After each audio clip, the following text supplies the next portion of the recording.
a world of fake news, this is news you can trust. They say truth. We say, okay, boomer. You're listening to the Babylon Bee with your hosts, Kyle Mann and Ethan Nicolle. We're sitting here with our bottle of Martinelli's. Yes. And our flutes. Of bringing in the new year. Martinelli's and LaCroix.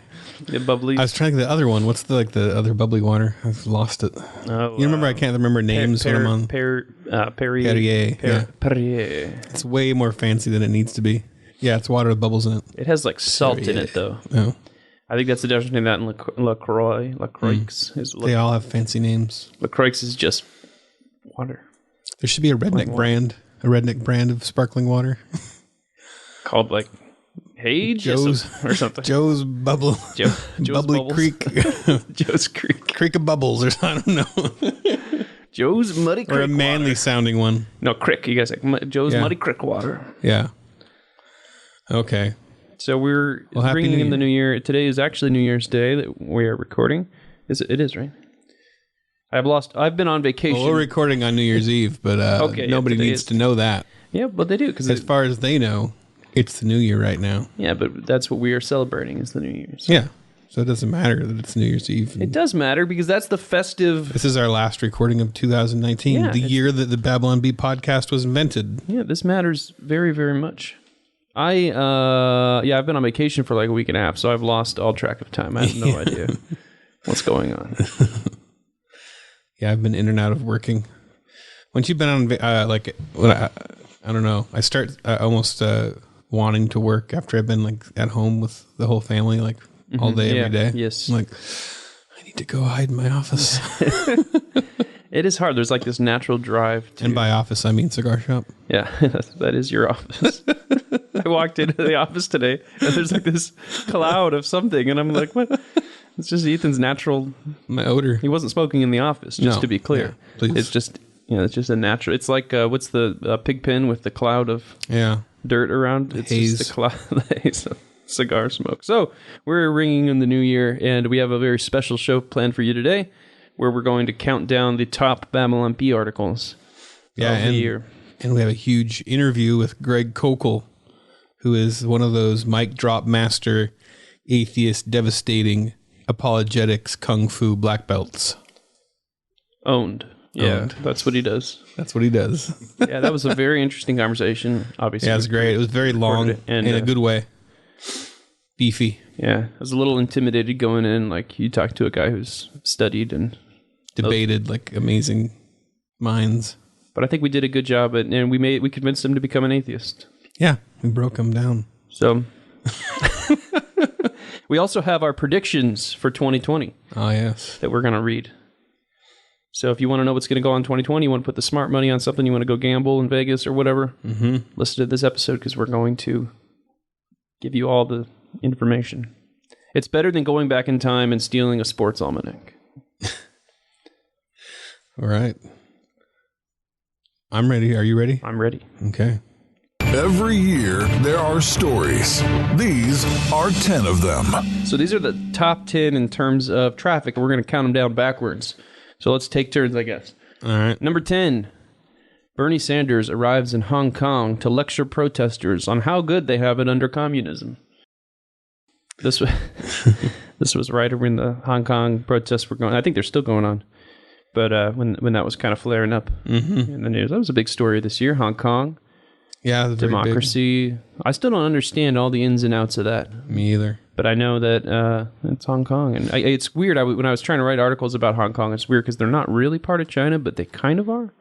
Yeah, I think that's part of the... I have no idea. I have no authority to speak on this. Beijing gives them some autonomy, so they're kind of their own thing. Which is why it was weird. It's why are there even protests? Why wouldn't they just run them over with tanks? That's what China does, right? But it's they're a little bit of their own thing.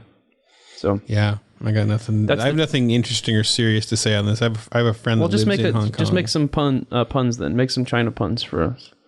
No, everything I could say would probably be racist. You just have to be... I'm scared. I don't I don't know how to say anything. Oh, my turn. Ingenious move. Number 9. Ingenious move. Trump supports impeachment, forcing Democrats to oppose. Absolute classic. This was a reader idea, I think. Oh, yeah? Yeah. Yeah, one of the sad things for me is looking over this list, not a single one of my stories made it in the top 10. You know, you had a few that were real close, and you might have had one that was on here, but I had to pull it off because it was Full of swearing. No, I think it was like a 2018 article that just started to get reshared or something. So I tried. So I actually had the number 1. Yeah, you were actually the whole top 10, and I wanted to make sure it was. Oh yeah, you had to delete me off here because my ego is already too big. You're yeah. See, but how many of these photoshops did you? Oh, probably shouldn't say that. Only one. Check. I already checked. I checked that too. Hold on, one. Yeah, just one. Yeah, I guess you. I was trying to make you feel better. See, but the thing is that I'm the niche article writer. Yeah, and the thing is that these are all articles. Most of these are articles that people share because it was a big current event. Yeah, it was a big current event, and I never do the big current event. You don't even know what's happening. That's your bread and butter. Yeah, that's you. Do you know that there's a presidential election coming up next year? I always figure there's one coming up sometime. Like I said, when we went over to Ethan's house, he was just living in the 1940s, like in this bubble. And he's still like, I wonder how Eisenhower's doing. That's kind of. I'll have you know, I was playing Red Dead Redemption 2 this morning on my PS4. Proud of you. So proud of you. How far into it are you? Do you know how many hours you've logged? I have not. I don't know. I haven't looked at that. But the funny thing is my daughter has decided she loves watching me play that game, which it's not completely appropriate for children, but she's like, play the cowboy game. So I'm like, oh, okay, she wants me to do it. Guess I'll have to play it. How old is your daughter again? 5. Okay, yeah. My 3-year-old likes to sit on my lap. I've been playing. Every Christmas vacation, I basically pick like a video game. I'm like, I am going to play through this because I never get to. I play some video games, but I don't get to beat one. Yeah. So I'm playing through Star Wars Jedi Fallen Order, and my son sits on my lap, and you're like cutting people in half with your lightsaber. Yeah. He's going around the house like, I'm gonna kill you. Swinging his I'm like, Yeah, there was like, shoot that guy. I'm like, no, he's a good guy. We gotta wait till the bad guys come, then I'll shoot them. So I say, no, you don't say kill, you say get. I'm gonna get you. I'm gonna get you. So. All right, number 8. All right, you. Disney CEO. To avoid filming among depraved, immoral people, we are moving all our Georgia operations back to Hollywood. And that was the context of what, abortion issues? No, gay rights. Disney and other movie studios were saying that they were going to move out of Georgia due to the heartbeat bill, if I remember it was correctly. An abortion thing. So it was an abortion thing, yeah. Immorality. It was funny. When you tell a joke, it goes, that's funny. That is humorous. Humor detected. Laugh procedure initiated. Ha, ha, ha. Portland Police, number 7. See, I'm not good at doing the numbers. Portland Police.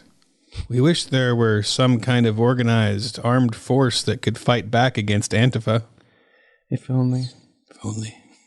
You know that the what the heck is the name of the police chief of Portland? It's like Outlaw or something. Or I have no idea. Her name's like Lawless or Outlaw or something. Oh, really? That's like her real name. I'm Googling it to write this article. Outlaw, yeah. I love when people have those names that line up with their job. I had an editor back when I was working on comics, and her last name was Edidin. Edidin? Yeah. Her name was Edidin, and just editor. Oh, that's good. Portland was a good source of humor this year, I think. Yeah. Yeah, Antifa. The people have spoken. More Portland humor in the coming year. All right, I will read the number, and then I will read the headline, because unlike Ethan, I am good at the numbers. You're good at the numbers. I liked how you said that. You said, I am not good at the numbers. Okay, number 6. Ocasio-Cortez appears on The Price is Right. Guesses everything is free. Classic. This one went bananas. Banana Lama Ding Dong. And this was a big Snopes one, too. Got Snoped. Yeah, well, actually, let me look back and see how many. Because of the Photoshop. That was so confusing to them, because I switched the random faces of the women. They were like, why did you do that? Oh, I was hoping nobody even noticed. Yeah, for a refresher for everybody, it was really funny. Snopes contacted us and started grilling Ethan on how he did the Photoshop, or why. They thought there's a deeper reason. Because you move the heads around or something. Yeah, for something like that, you use a screenshot from a TV show I'm always kind of not quite sure what the legality of that is, you know? Right. So I, just to kind of cover bases, in case somebody would be like, that's my face on that, you know, that's me. I didn't want to be in this article or whatever. I took a face off a different contestant and put it on this woman's body. So it was just like kind of a person that doesn't exist. It's just a weird, you know, and I try to do it seamlessly enough that you can't really tell unless you know, right? But so I just figured nobody would notice or say anything. And I didn't tell you guys I did it. I just did it as a way, you know. Yeah, the only people who would notice would be the people that in the shot. In the shot. So that was just to avoid that because, you know, just more out of respect, you know, like if the person shows up in the picture and they're like, hey, I love AOC. I don't want to be in this on your propaganda website with your jokes. Then I'm a nice guy. So anyway. Suddenly Snopes is emailing us. This is I had just come on staff too. Oh yeah, I thought I was like in trouble. Seth's talking to us like, well, why did you Photoshop? Do that? Why'd you move these heads around? And we're trying to explain it to him. And I think we got on the phone with him. It might have been overdoing it. I don't know, but yeah, I mean, it was. I don't know why Snopes was going so crazy about that. I mean, I understand why they fact checked it, but it was funny that they were like, yeah. And then they even put it together. I thought we were up to something. They put together a GIF that showed the original shot from the show and like transitioned into your. Yeah, so my whole goal to protect the people's identities and just make them leave them out of our joke. Yeah. Snopes took it away, and like now they're up there. So. Thanks, Snopes. Thank you, Snopes. This was the year of Snopes, man. All right, so that one was Snoped. I don't remember if any of these others were Snoped. Did the Disney CEO one might have been Snoped? I don't remember. Okay, number 5. Oh, you're number 5. I'm not good with the numbers. Number 5. Walmart discontinues auto part sales to prevent car accidents. Ba-dum. I just feel like weird about trying to comment right after we tell one of our own jokes. You see what the joke is there. This is like, it's like a bad stand-up act or something. Like saying, you see, because... because all these guns and stuff. Like the joke is over and you just keep talking. And it's like, oh, stop talking. We could, it's the context in case people forgot. Walmart. Yeah, let's give the current event context. Stopped selling AR-15s or something? What'd they do? Or they stopped selling guns? Or no, they didn't stop selling guns altogether, right? They stopped selling ammo, if I remember right. That's weird. Even in states where it was legal. So it was like their own voluntary, which is fine. That's what they want to do. They can do what they want. So... And that was after there were a couple of shootings at Walmarts, if I remember right. So, okay. So, shooting's a perpetual source of humor. Yeah. Walmart discontinues auto parts. Hilarious. Oh, the other thing I was going to say is your article on the wife not knowing about the movie. Oh, yeah, that one went repost. I think it was really close to this list, and it might now be on the list because of because we repost the best articles of the year. Yeah. So, anyway. Well, we can give you an honorable mention. Let's do that at the end. Okay, we'll do honorable mention. Okay. I guess we could give our favorite articles, but I haven't thought about it. Okay. Number 4. Georgia lawmaker claims Chick-fil-A employee told her to go back to her country. Later clarifies he actually said, "My pleasure." This one has been discussed extensively on this program.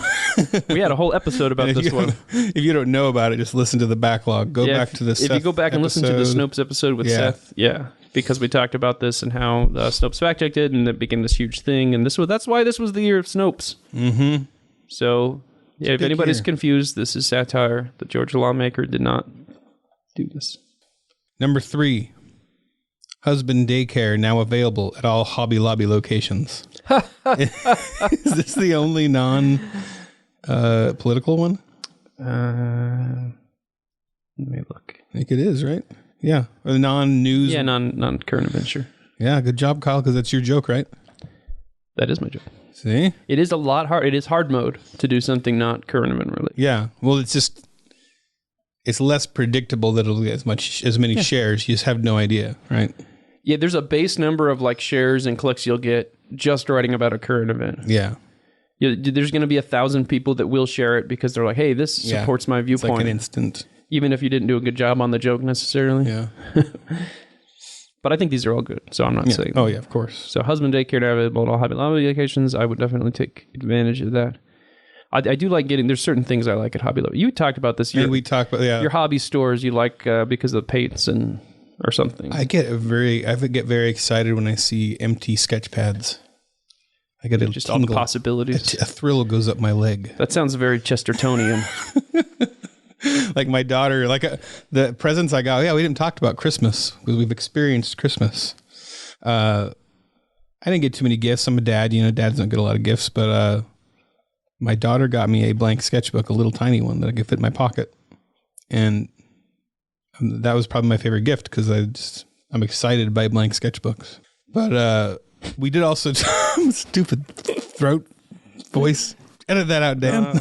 I was laughing at I am excited by blank sketchbooks. I'm excited by blank sketchbooks, but I don't sound excited.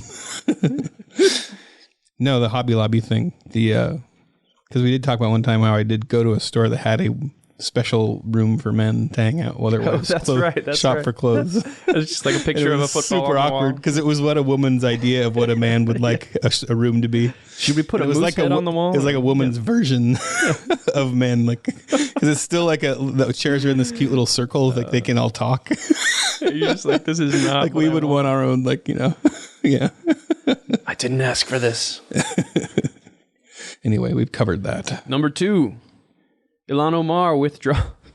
This is a Frank article. Oh, yeah, Number Frank. 2. Ilhan Omar withdraws support from bill to save the earth after learning that's where Israel is. Oh, this is beautiful. It speaks for itself, really. Yeah, it really does. Wait, I need to click on it because I need to read a Frank quote because he's so funny. I wish we had actually found some of the responses to it that thought it was real. Yeah. Wait. This one might have gotten shared by like Ben Shapiro. Whenever that happens, you get people that don't know, that it's satire. So Ocasio-Cortez was very apologetic for the bill, saying she hadn't considered how her plan would affect Israel. She vowed to change her plan so it might save the whole planet except for Israel. This is like a learning process, Ocasio-Cortez told reporters. When I made the Green New Deal, I thought weather like storms and earthquakes were caused by climate change. But now I've learned from Omar that lots of that is actually from Jewish-controlled weather machines. So for the next version of the Green New Deal, we have to keep that in mind. Excellent. Excellent work, Frank. Thank you for listening. Frank should write whole books. I bet they'd be hilarious. Oh, wait, yeah, he's written a bunch. I actually started, because I had abandoned SideQuest, his book. You went on a side quest from I went on side quest? Yeah, I abandoned the side quest. Yeah. And like you're probably doing in Red Dead Redemption to all the side quests. Yeah. I, not on purpose, just because I had a lot of things to read. And I got back into it. And so I got kind of to the Bible study part. Like they're this group that's... Yeah. Yeah, I don't know how anybody missed together. The analogy there. It's pretty... The allegory. Yeah. So it's very funny. It's great. You guys got to read SideQuest. It is very funny. Okay, so... Do I get to do the next one? You get... Number 1. Motorcyclist who identifies as bicyclist sets cycling world record. That's crazy too to me that this one, because we've done that joke like a number of times before when we did that one, and that one just like... Oh no, I think Joe Rogan posted that one, right? He shared that? I think he did. He did. That's big. That'll help. Yeah, that'll definitely help. Yeah. Yeah, that was one of those when it started taking off. I was like, this is huge. Because there was something in the news about biking people. There was a transgender cyclist that set world records. And she was kind of a far left radical activist for that kind of thing. So everybody was feeling a little bit of angst over that. And then we did the motorcyclist. And there was something about it, just the Photoshop and the guy zooming past everybody that made it work. Cheater. Yeah. So. All right. So that's the number 1 article of the year with lots of views. So, yeah. But the honorable mention, of course. Oh, we have to do the honorable mention from Ethan. Okay. Which is... Man. What is it? Man. No, wife. Unaware. I can't remember. Wife unaware that movie will answer all of her questions if she just pays attention. Yeah. It's the most insulting. But it works. And the funny thing about it is it has nothing to do with my real wife, because my wife is not like that. It's really about my kids, but if I had written it about my kids, then it's just not as funny if it's a kid unaware. Exactly. Kids are stupid. Well, and husbands are probably the same way. Yeah. A lot of the time, but the joke's not as funny that way. Yeah, it's just funnier if you're taking the wife down a notch. I'm more like that, to be honest. Like my wife, I think Seinfeld has a bit where he goes, who's that guy? He's like whispering in the movie theater. And that's me. Wait, who's that guy? And she's like, that's the guy from the beginning. I'm like, what? Wait, he's with them? She's like, just pay attention. I'm reading my daughter my book right now, Brave Valley Possum, and because there's so many pictures in it, every single time a picture shows up, it's the text hasn't reached what that picture is about yet. Like it's coming, right? It's a couple paragraphs away, but she always has to stop the reading. And, what's happening here? What is this? Why is this happening? I'm like, the book's going to tell you if you just pay attention. Yeah, we'll answer all of your questions. You see, the way that stories work. Yeah. Is they introduce questions. That's exactly. That's the speech I give my kids every time I watch the movie. Like, hey, why blah blah blah? I'm like, the movie will answer your questions. That's what they do. They set up questions and then they give you answers by the end of the movie. Unless it's a Star Wars trilogy by Disney, and then they don't give you any answer. Yeah, it's just some like art film or something. I did like Rise of Skywalker, but it was very weird because they went like they threw out the entire second movie basically. So it's interesting. All the reviews I've seen have been like, okay, what was the one before it? The Last Jedi. Yeah. I always get messed up with like, is it The Last Skywalker or The Rise of the Jedi or what? I can't. The Rise of the Jedi. But yeah, so like every review I've seen has been like, it's better than it was The Last Jedi?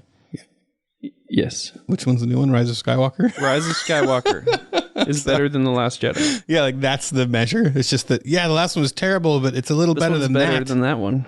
So that's all that matters. Yeah. Are you ready for predictions? I'm ready. Or do you have any other honorable mentions you want to bring up? No. This year. All right. Let's do this. Predictions for 2020. Every year, there are predictions. These are some of them. Bom, bom. Dave's on vacation, I think. So we should put Cynthia in. Yeah, so if you this is only for subscribers, but we had a voice. Yeah, well, she was on the top 10. She was, but she didn't talk. She didn't introduce herself as Cynthia. We have a robot named Cynthia who was she fills in for Dave. Yeah. So automated Cynthia, say hi to everybody. Hello.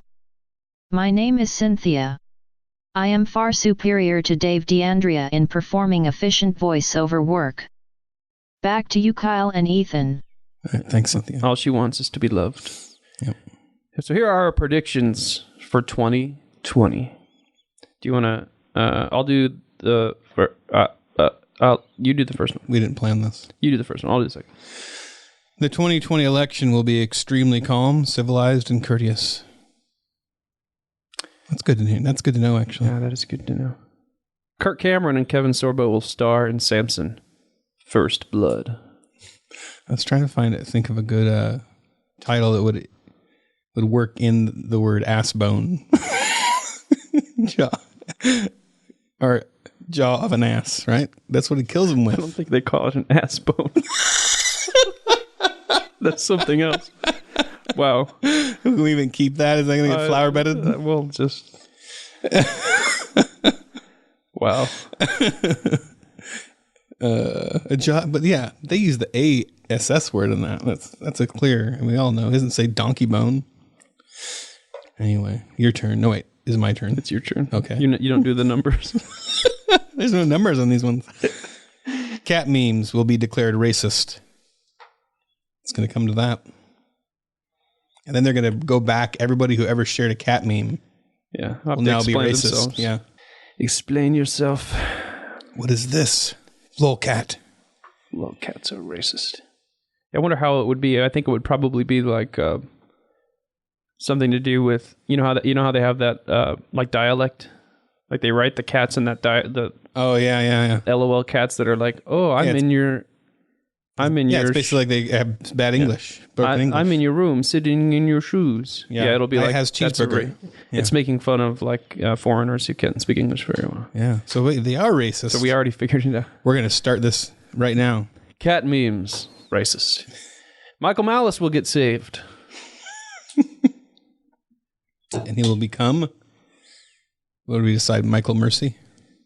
That's right, Michael Mercy. Michael Malice was an anarchist we had on previously, if you haven't listened to that episode. Early episode. And it's like episode 3 or 4. It was one of our first interviews, maybe our second interview, and he was really good and a real smart guy. And he shared one of our like Christian-y articles the other day. And it's like, it's happening. It's happening. It's happening. Oh, the one, it was like the one about, or maybe he shared a meme or something. It was about how progressives will use the Bible to argue for their, but they're like, I don't believe the Bible. Yeah. But here's a verse just in case you're interested. So I was like, come on, Michael. You're getting close. Like, completely reject Jesus and all of his teachings, but he was a socialist. Yeah. Just in case you're... the argument wouldn't work on Either me. way. But Yeah. for you. My turn? Billy Graham will leap off his cloud to perform an atomic elbow drop on the entire Christianity Today editorial board. I almost made you smile there. That was a close one. So because did Billy Graham vote for Trump? Is that what we're saying? Well, so Christianity Today had an editorial calling for Trump to resign and then, or to be removed from office. To be which is hilarious. Christianity Today. It's just the whole title is hilarious of the magazine. Because Christians today do not read Christianity Today. Wow. That was savage. I mean, yeah, I wonder. I saw a post like it said, I can't remember who it was, like New York Times or one of the big, and they to boast the massive numbers of Christianity Today, they said they reach 4.7 million readers a month or something like that. Yeah, it's kind of like not. Which, of course, when you list a number like that, that's like your highest possible number. Like, that's the number you give out to make yourself sound good. Your big spike, yeah. And this isn't a gloat, but our traffic is much higher than that, right? It kind of depends on what measurement they're using. Yeah, what measurement you're using. Because you could be... But you're using your highest one you promote to outlets. Yeah. Like if you go off your highest, best... So I'd say if you're using the highest, then we're definitely above that. Yeah. For a lot. And just from inside the Babylon Bee and knowing like if we put out something about Trump should be removed from office, it'd be a joke. Like as if who cares what we have to say. Right. So. Yeah, because we don't feel like we're this big mainstay in Christian culture. Like we are the beacon guiding the Christians. That we're this rudder that guides Christianity. We're the captain of the ship. Huge. So just I don't know that perspective. That's ridiculous.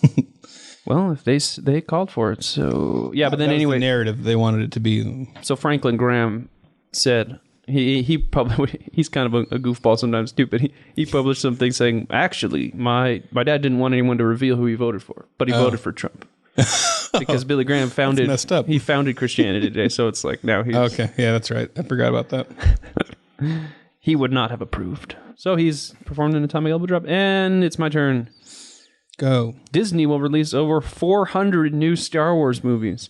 They will all be mediocre, but they will all break box office records. They will all at least be just a bit better than Rise of the Jedi Walker, whatever one it was. We Star Wars fans. It's like, I didn't like the last movie. I see the new movie. I'm like, it was okay. And I'm like, I better go see it again just to see how I really feel about it. And I go see it 3 or 4 times. That's why they make so much dang money. I have an idea for a joke now that like you could have a Star Wars fan who has not left a line for a new Star Wars movie for 3 years. Like he gets in a long line that you camp out in. You get into the movie, and once the movie's over, he goes to get the back of the next line to the next movie. That's good. Spends his entire life in Star Wars movie lines. Well, now, yeah, with Disney, how much they were doing. I heard they were actually going to back off a bit, though. I heard they were, because they did like Solo, which didn't do as well as they'd hoped, and their spin-off movies weren't doing as well as they'd hoped. And like Jabba the Hutt gets a gut, like about him getting fat. Starts off with he's skinny, and he goes through depression. It's like a Joker movie. I don't know. There's all these stories, side stories. Jabba starring Joaquin Phoenix. Jack Black is Jabba. I don't know. Or no, yeah. Philip Seymour Hoffman would have been a great... It's sad. He's not with us anymore. He would have been a great Joker or Jabba? Jabba. Like a dramatic... Philip Seymour Hoffman, huh? You know who is the modern day Philip Seymour Hoffman is... Dang it. Who goes Hot Pockets? Jim Gaffigan. Yeah. He did a movie recently, a drama, like a crime movie. He's a good actor. Gaffigan? Yeah. The film is titled American Dreamer starring Jim Gaffigan. I found it very disturbing. It was like a serious movie. It was actually really dark. It's always a coin flip for comedians if they're going to be good dramatic actors. Yeah. Like once in a while you're like, they're either really good or terrible, right? Okay, that's true of everybody. My turn. Yeah, that's true. Well, kind of. You are right. It could be more of a spectrum. That's true. You are either good or not. The world will finally get an action movie with a female lead. Oh, finally. Finally. And then hopefully a black lead. But you know what? Nobody will see it because people don't watch movies with... Yeah, nobody watches. Yeah. Once there's a woman in lead, everyone's gone. It's over. all the men don't go, and then all the women for some reason don't go either. I saw people that they were complaining that men didn't go see Little Women. Like there was a New York Times. What? So New York Times opinion page had My wife took the family and took our son and his friend. I'm like, how are they going to handle it? And he said they were pretty restless, but they sat through it. They hung in there. Yeah, there was a New York Times op-ed that was like, men are snubbing Little Women or something, and then it was like, of course they are. Of course that was the title of it. What? Like it was just like a Twitter rant as an op-ed thing. I don't know. Wow. Sometimes I like those old books written by women like Jane Austen. Yeah, Jane Austen's good, though I've never read a full Jane Austen book. They are hard to get. My wife, she'll read Pride and Prejudice, Sense and Sensibility. She'll just rip through them in like 2 days. And I'm like, I'd like to read that. And I get like, a tenth of the way through and I'm like, oh man, I can't. It's good, but... Most of the woman authors that I get into are cult writers. They write about cults. Either they were in them or they're just writing about them. I read a couple of good bangers by women recently, like Gone Girl. Oh yeah, my wife just read that. Really? Yeah, it's good. It's got some bad stuff in it. I always get Gone Girl and Gone Baby Gone mixed up. Yeah, because those came out like really close together. There's another one too that's called like Missing or Gone with the Wind. Yes, that one. Thanks. Sorry. All right, next one. Is it your turn or mine? You read the female lead right. one. The new VeggieTales reboot will flop as fans protest the veggies' lack of eyebrows. A new generation. Yeah, they're like, hey, we grew up with the Netflix one. What is this crap? You've ruined my childhood. My VeggieTales had eyebrows. Not my VeggieTales. Did you? Have you seen the ads for the new one? I get them on Facebook all the time. They just keep advertising them to me. They must know to filter them out from my feed or something. They're like, oh, it's Ethan. Yeah. Exclude. I remember when the first announcement came out, I saw it, and it was all about that's what was funny about it, having worked on the back Netflix to the original design. The whole the whole push of it was like, we know that everybody misses the original VeggieTales, and we're bringing them back the way you love them or whatever. Yeah. Yeah, we're really sorry about what happened with Netflix. They're pushing that hard, and it's like on a weird streaming service. I saw like they're wanting you to sign up for like Yippee TV or something. It was like sign up for new episodes TVN or something. Yeah, so there's a lot of people doing that. They're trying to get you on their streaming service with some big exclusive. Yeah. But it's like, to me, that was what Netflix was trying to do with VeggieTales with us. But it's weird that it's supposed to be this big reboot and they're not on like Netflix or something, because nobody's going to sign up for Yippee TV or whatever. VeggieTales has some rabid fans, bro. That's true. Rabid. So VeggieTales has apologized for Ethan's The thing work. is, I think maybe a handful of a couple thousand people, even less than a couple thousand, maybe even a couple hundred people are the ones who vocally complain about this stuff on the internet. Yeah. And but VeggieTales are watched by millions and millions of people. Yeah. Even our show was, so... The people that are complaining are not the voice of the masses most of the time. Even the bad... They're the weirdos. Weirdos who like get online to complain about VeggieTales and don't have kids. That's kind of weird. And there's a lot of them. Yeah, even the bad VeggieTales was watched by millions. That's right. So, it's your turn, I think. Oh, yes, finally. Babies will finally get the right to vote. It's about dang time. Move that voting age down. Move it on down. Did you see that? Move the smoking age up. I think it's 21 now. I think you wrote this prediction or something like it. And yeah, I changed it last minute. Oh, I was trying to remember. Oh yeah. So did you read that tweet that was like about that? No. So everybody was dunking on this tweet that I was reacting to because smoking age just got raised to 21. So but in that vein, there was a girl on Twitter that was getting dunked on because she tweeted like, voting age, here are all the ages that everything should be, and she was like, voting age 16, and it was crazy, her spread, because it was like, how old is she? I don't know, she's probably millennial-ish. Okay. And she's like, smoking 25, wow. Own a gun 30, like all these, like, and she's just like, it's like, what are you random? It's like, the things I like should be very it should be when you're young, and the things I don't like should be when you're very old. That's weird. Huh. So anyway, babies, use your political. It does feel like a lot of power. I think a lot of it's just the way you feel as a junior hire, but it feels like that attitude is more and more pervasive in millennials. But the idea that you could just get to make this stuff up, like whatever. I did that when I was in community college. I had to write a paper on something I felt passionately about. So I wrote this paper, and I was like 18 or 17 or whatever. I wrote this paper on car insurance, and I just wrote this very impassioned paper about how we shouldn't have to, if we get through a year and we spend all this money on car insurance, we don't get in a wreck, we should get all the money back and blah, blah, blah. And all this whole thing. And my teacher took me aside and she goes, you haven't thought through your arguments at all on this. You haven't considered at all, like, why, like, how's the company going to run if you gets all your money back? And like, she's like, I just thought because I was so passionate about something, it should all happen. Like, it seems like a very common way of thinking. My 13-year-old is hitting that. Is she passionate about car insurance? No, because she hasn't started paying it yet. It's like kids always want to start a business, and they're like, I'm going to start a restaurant where everything's a penny. Yeah, exactly. And then we crush their dreams. We're like, you haven't even thought about operating costs. Yeah. You dummy. Yeah. Okay. How about your employees? Are they a penny an hour? Don't think so. Didn't think so, dummy. Did you read that one? I did. I read the babies one. Okay. Portland will open the world's first organic non-GMO concentration camp.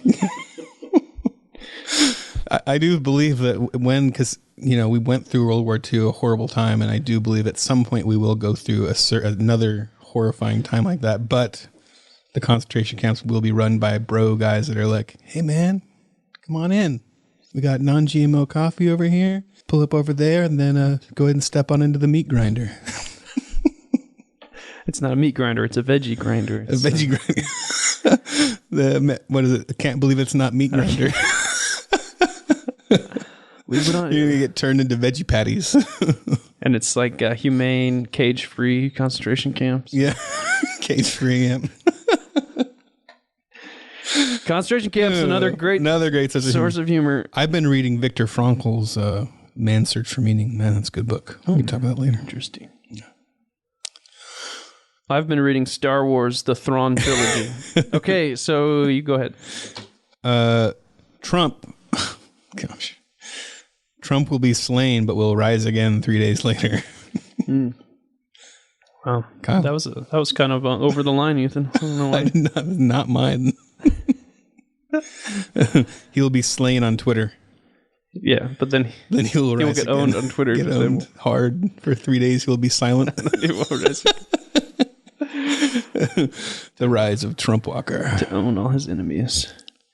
The world will collectively wake up and realize that LaCroix is terrible. LaCroix. I said LaCroix. LaCroix. That sounds like a rapper. That's the southern version. LaCroix. Is that a rapper? LaCroix. Okay. So there's LaCroix, LaCroix. LaCroix is what Cajun guys call crawdads. LaCroix. Been fishing LaCroix? LaCroix. I guarantee it's good. Go eating. Okay. So these are all our predictions for the year. Yes. So go to Vegas. Put money on these. Is that how that works? We don't go to Vegas to do stuff like that. Hello, I have $20 here. I would like to place on LaCroix. Trump rising from the dead. Somebody would probably take it. They'd be like, sure, yeah. Yeah, okay, sure. Give me $20. Huh? We'll start a gamble right now. Unless it's illegal in your state. We have 17 addicts in the room right now. They'll gamble on anything. Perfect. Okay, you want to talk to Greg Koukl? Oh man, yeah. I hear Greg walking up right now. Stomp, Here he comes. Stomp. Greg Koukl, the amazing apologeticist. We get into is that a word? Apologeticist? I don't think so. Apologeticis. Apologist. Apologist. Apologeticist. Here he comes. Let's dive in. Presenting an exclusive Babylon Bee interview. We are here in the studio with Greg Koukl, the rock star Christian apologist from Stand to Reason. He's an accomplished author, speaker, radio host, and he guarantees he can convince anyone to become a Christian in 3 minutes or less. Is that correct? More or less. What's your record? 3 minutes and 3 years. I tell people now, and there's a reason why I do this, that I have not prayed with anyone to receive Christ in over 30 years. And I know it makes me sound like a total loser, but then it has to do with the tactics material and also what the apologetics evangelism project ought to look like in my view in this day and age. But that's another issue. But so I can't cop to that great claim. It's been 30 years, so I'm still waiting. Years. Okay. Yeah. So you're not a big altar call guy. No. Can you at least just blow their mind so they're speechless? Then generally actually when you do radio, that's great because you can say these things and then Do they hang up on you? no, it's just there. Just pause. Yeah. See, they're speechless. Dead air. They're just speechless. So you can It's a captive pretend. audience situation. You can pretend you've silenced everybody. You say the profound thing and then just pause and let the dead air hang. Yeah, they can't deal with that. That's great. Can't even deal with it. Why don't we Can't start process. by having you give us a little bit of your story? How did you get into apologetics? How did that speak to you? And Like, Well, were you I a dirty atheist, and then you like I turned your wasn't, life around? went forward at an altar call? And, Yeah, well, I wasn't. Can we tell you what your story was? Yeah. Do you know it? No, you we don't. don't. Okay, I was not an atheist, but I was pretty dirty. I was not like everybody else in the 60s and early 70s, which is when I went to high school and college. And I was out on the West Coast, and it was during the Jesus movement. And before that, I was raised Roman Catholic, and when I was in high school, I just blew that off. I said, well, that's not for me. And this is in the 60s when the counterculture movement was happening and a whole bunch of new ideas were coming into the culture, like the idea of free love. Did you ever hear that phrase before? Heard that? Yeah, I've heard of it. That's basically the hookup culture, but that's what we called it back then, because then at least sex was still associated loosely with love. With love, yeah. Yeah. So they called it free love back then. And look at when you're 17 and 18 years old, you're not really interested in like spiritual religion and purity and self-control and all of that stuff. That's not like the appealing message. Sure. And especially when the whole culture is being transformed, the Beatles and the Rolling Stones and transcendental meditation and Who are all those? the ethics. Who are those? Are those This guy's just musical well, groups? there's a movie you ought to see, by the way, called Yesterday, and that'll bring you up to speed on that. All right. But anyway, so I just blew the religious thing off, and partly I thought I was just too smart to become a Christian. My experience with Christianity was enough to let me know that wasn't where it's happening, so I'm off doing my own thing. And then about 6 years later, I'm on the West Coast. I grew up in Chicago. And now I'm on the West Coast because I was chasing a woman out to the West Coast, my high school sweetheart, and that was the end of that relationship, as you can imagine. But I didn't get the girl, but the Lord got me because my younger brother, Mark, had become a Christian, and he was kind of the jock of the family, and I figured, okay, Mark, you need that kind of thing. I'm too smart for that, right? I was the only one of 5 kids to go to college and go to university and get a degree and all that other stuff. But in any event, so, but just over time, I wasn't, like I said, an atheist so much. I don't know. I figured there's something going on, but I didn't know what. But I knew I wanted to do my own thing. I didn't want anybody telling me what to do. And so on the one hand, I was a relativist. Like, there's no right or wrong. It's only up to the individual to decide. Then that lets me do what I want to do. But at the same time, I was marching against the war in Vietnam. That's an immoral war. Yeah. And what's interesting for me about that is that I was aware that there was a contradiction. I was actually consciously aware that, wait, this doesn't work. But then I just brushed it off because the payoff for me was so appealing. Yeah. I can do whatever I want, and I can still march against the war, and I'm not going to pay attention to it. So what ended up happening, though, is that a simple way to put it is God just wore me down. And as Mark was talking to me about Christ, and it wasn't like a lot of apologetics, anything like that. I know we went on a camping thing once, and we were hiking through the woods, and one of his buddies, this cassette player he's carrying with Walter Martin tapes on it, and so I'm hearing Walter Martin in the woods, the late cult apologist. But, I didn't care about that stuff at all. And so certainly that cult, it wasn't my deal. So anyway, but eventually God just got me. And I just knew towards the end of September 78, I said, I think this is true. Now, I couldn't have told you why. To be honest with you, I couldn't have told you. It wasn't until after I became a follower of Christ that as I'm engaging people in Westwood Village by UCLA, Jesus movement, counterculture, lots of things happening, lots of folks walking the street, lots of openness to talk too. None of this put-down stuff that you kind of experience today. And so now I have to give an answer for what it is that I believe, and I need them for myself too. And so that's when I started studying apologetics. Just a little here, a little there, and then as I got my teeth into it, I thought, hey, this stuff's fun. This is pretty cool. I like this. And one of the first guys to have a huge impact on me was Francis Schaeffer. And so I read, a lot of his stuff, especially what has come to be known as the trilogy, The God Who Is There, He Is There and He Is Not Silent, and Escape from Reason. And I remember sitting in my study, or it's like, actually, I was living in a Christian community at that time, and this bedroom had about 10 guys living in it with bunk beds, sitting at a desk looking out over Westwood Village, reading this book, and I just paused, Francis Schaeffer, and I thought, man, this stuff is really true. There was some sense that even though I'd become a Christian believing it was true, capital T truth, true truth is the way Schaeffer would put it, I had this deeper sense of conviction and confidence in it. And that was really life-changing for me. So, and that was just the start. And early on, there weren't that many people to draw from. Josh McDowell was doing his thing, and John Montgomery and Walter Martin. Norm Geisler was around, but there weren't that many. But I was drawing. It was C.S. Lewis from across the pond, and that was great, learning from him. Lee Strobel invented apologetics, right? Yeah. He was the originator. And then everybody kind of picked it up. Well, he had made a big splash. It was long after my time. He was a big influence on C.S. Lewis, if I remember right. That's right. Huge. It's in a footnote there of Mere Christianity. Well, we hate to break it to you, but you're wrong about your faith. You're wrong about Christianity, because there are dinosaur bones. Yeah, well, that's true. There are. So I just wanted to... Therefore, what does one have to do with the other? So now I'm just going into tactical game plan here. What does one have to do with the other here? That's what I'm going to ask, Satan put the dinosaur bones there. Mm-hmm. Well, I don't, I know this is tongue-in-cheek, but there are a lot of Christians who are, especially if they're kind of schooled in one understanding of origins, that think, man, how do we take seriously this part of geology, And I think on some views this becomes more problematic. Sure. And this is one reason I don't hold that view, because there are significant problems with it, and there is no theological requirement, biblical requirement for me to hold it. So, dinosaur bones don't pose a problem for me. I think they're pretty cool, actually. They're pretty cool. Yeah. I think it's sad that they aren't around. It'd be cool to have a pet dinosaur. Yeah.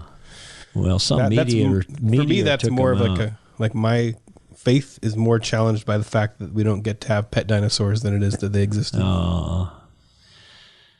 a good point. Speaking of good points, we want to present you and let you, because you're an expert in this field.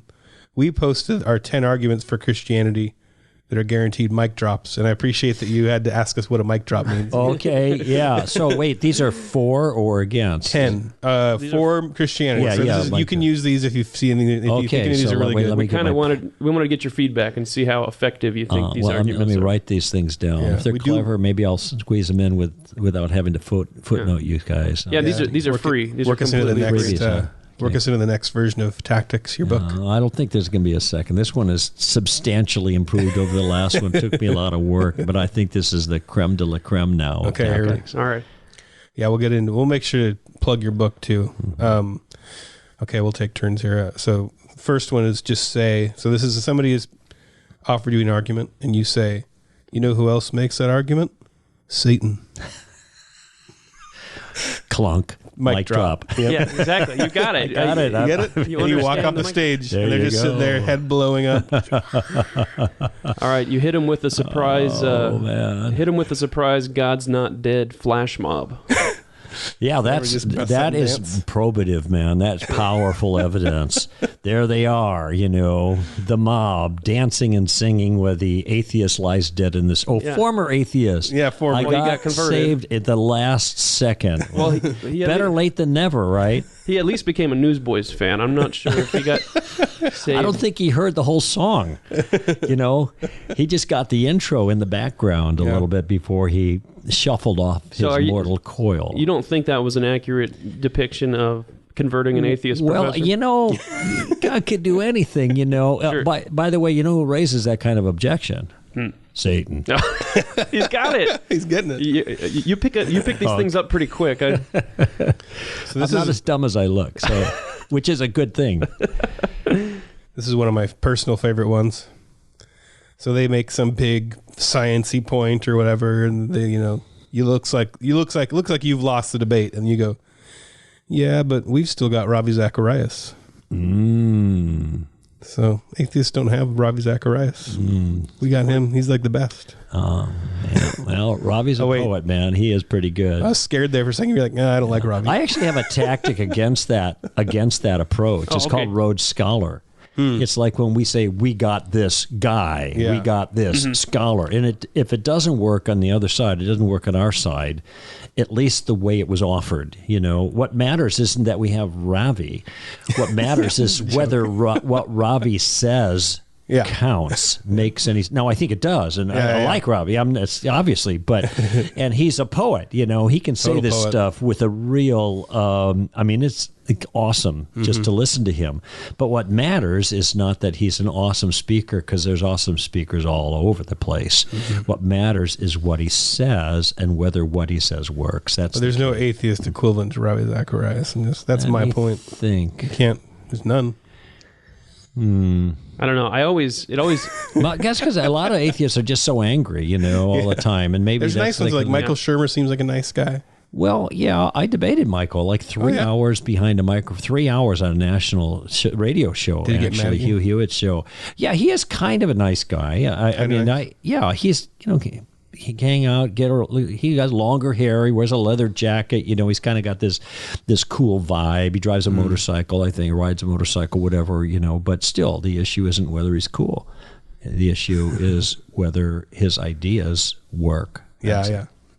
Obviously it's a joke, but that does bother me in debates between Christopher Hitchens. He always won all these points for being this like witty British bad boy. Yeah. And even though he made a horrible point, it didn't make any sense. He just won all these points for his charm. It is hard not to like him. Yeah, it just was hard not to like him. I agree. Yeah. But that's a liability of debate, so I don't do so many of them anymore, just because the best ideas don't always win. Gamesmanship plays a huge part. Yeah, so. Next point, Kyle? Interesting.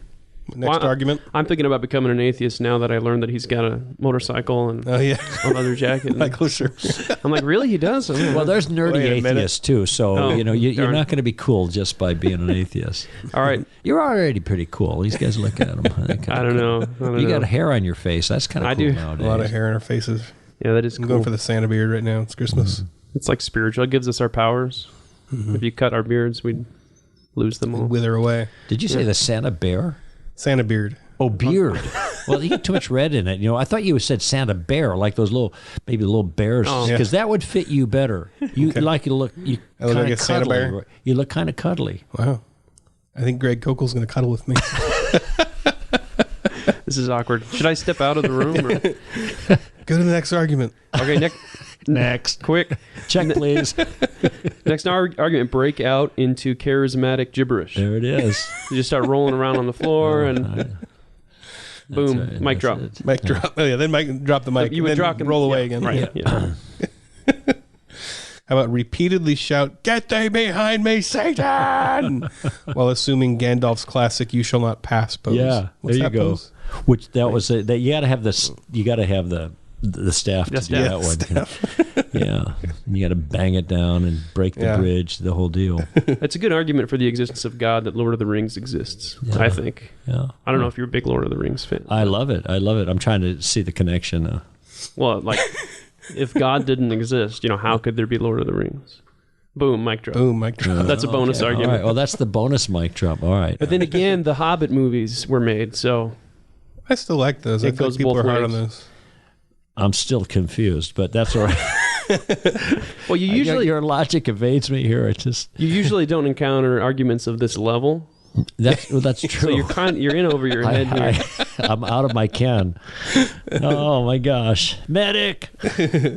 All right. Who's up? So settle the argument with the Chick-fil-A versus atheist chicken sandwich blind taste test. You can't do that anymore. I know. Yeah, does that count? We actually wrote this Over to the dark side. We wrote this a while ago, so it doesn't work anymore. Yeah. Oh, this is so sad. I talked about this on my own show. I'm Johnny come lately. I know this is old news, but it took me a while to get around it. I only have 2 hours a week on my own show.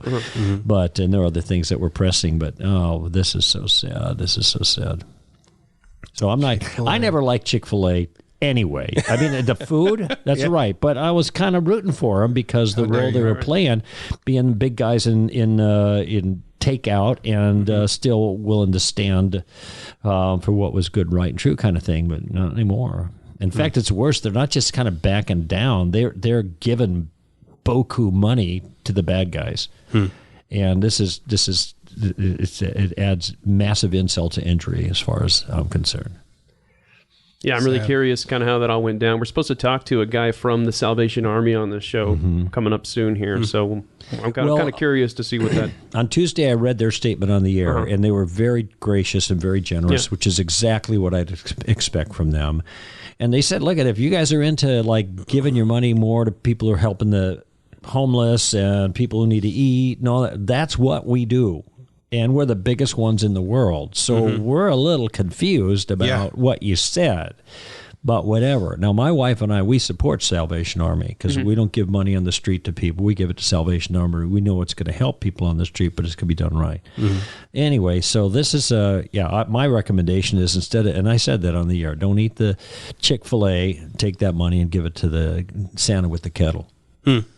Now, there's a second job for you right there on the weekend. Santa with the kettle? Yeah, you They pay that? They pay for that? Well, is that a paid job? No, I Probably don't not. It's a volunteer thing. You get a cut. You get a cut. You could just jangle some out of there at the end of the shift. Yeah. But then you could never run for president as a Democrat because you'd get it canceled. Oh, there you go. This is so dumb. What do you got? Are we still dropping the mic? Yeah, we got three or four more. Say you're stealing all your moral arguments from a Judeo-Christian worldview. I'm calling the cops. Then call the cops. Mic drop, officer. I don't know when you drop the mic. I think there is some merit in the kind of response that's offered. But yeah, I want to hear this. Wait, I mean, is this? I got that idea from. I did see a debate once because it is a. In truth, that really is true, right? Like, well, there is an argument. There's there. a truth to it. But I saw a guy do this. Like every single thing the atheist said, he just made the exact same argument about morality. He never.